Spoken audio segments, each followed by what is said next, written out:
We are less than 310 days from the next election cycle. This year is going to be very, very interesting.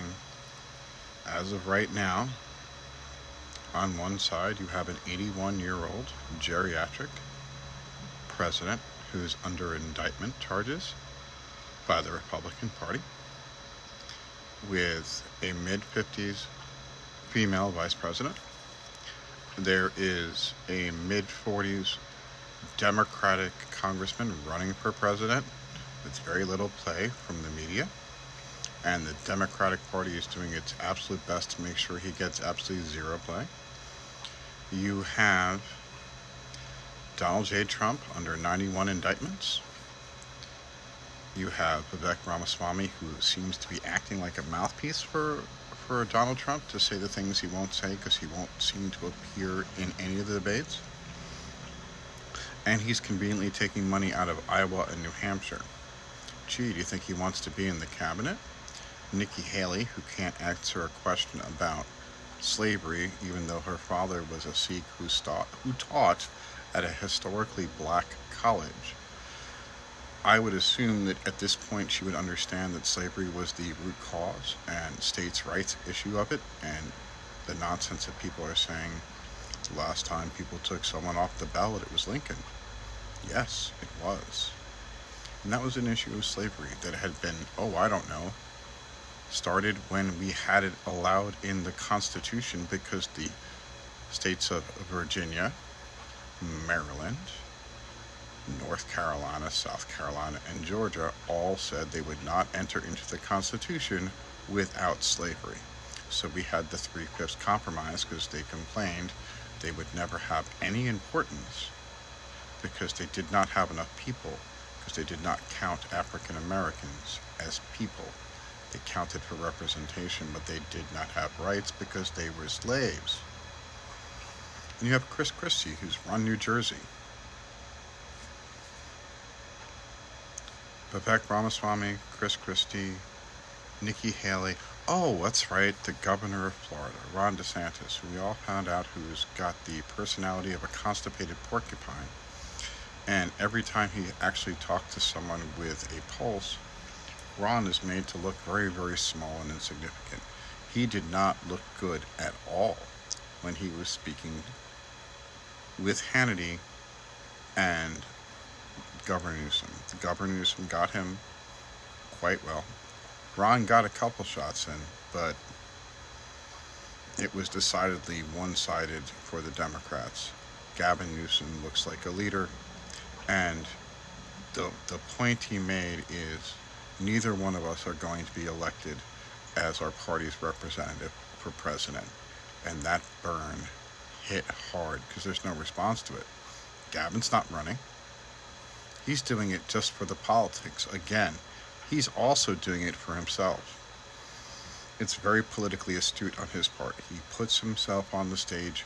He is aligned with what Biden wants democratically within the party, and he puts himself, hey, don't forget about Gavin Newsom in 2028. It's a very intelligent, calculated move by a man who's been forced to talk a lot as being the governor of California.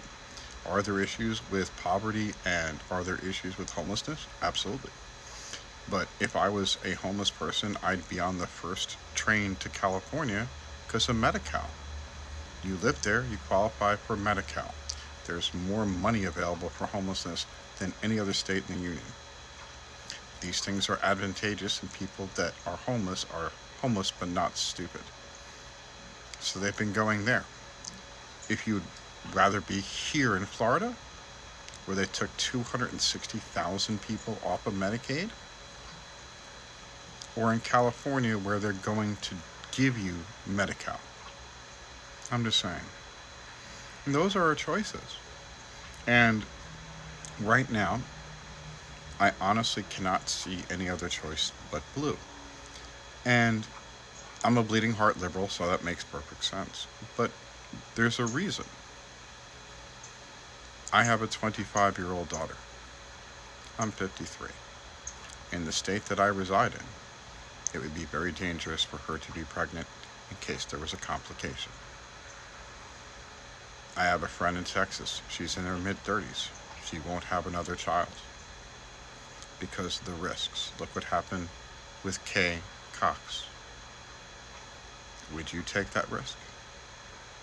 Would you take that risk with your spouse, knowing they could die? Or, even worse, they could live, but then lose the ability to have children in the future. I'm going back into the classroom next year. I'm terrified about the preponderance of guns in our society.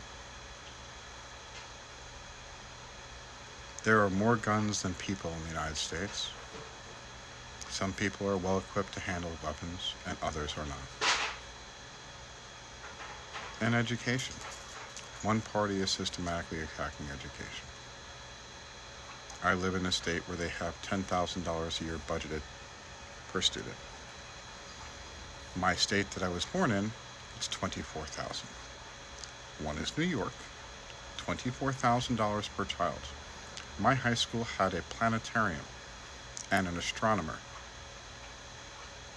who taught astronomy to seniors, and then the planetarium was used by surrounding school districts who actually really paid for his salary. We had a 2,000-seat auditorium, a full-sized Olympic-sized pool.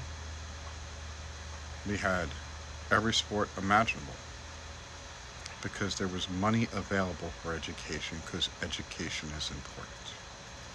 Those are the values that I'm going to be looking at specifically when I vote. And I know that my friends on the Rainbow Connection under Republican leadership are in danger. My friends that have more melanin than I have are in danger.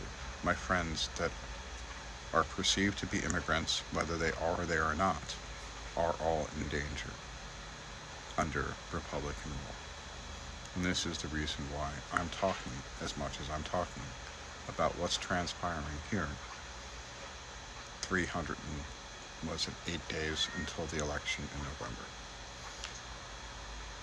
It's a combination of things. It's, do we want to turn over our government to someone who is 81 years old? Do we want to turn our government over to someone who's, say, 45 years old in the same party, Dean Phillips?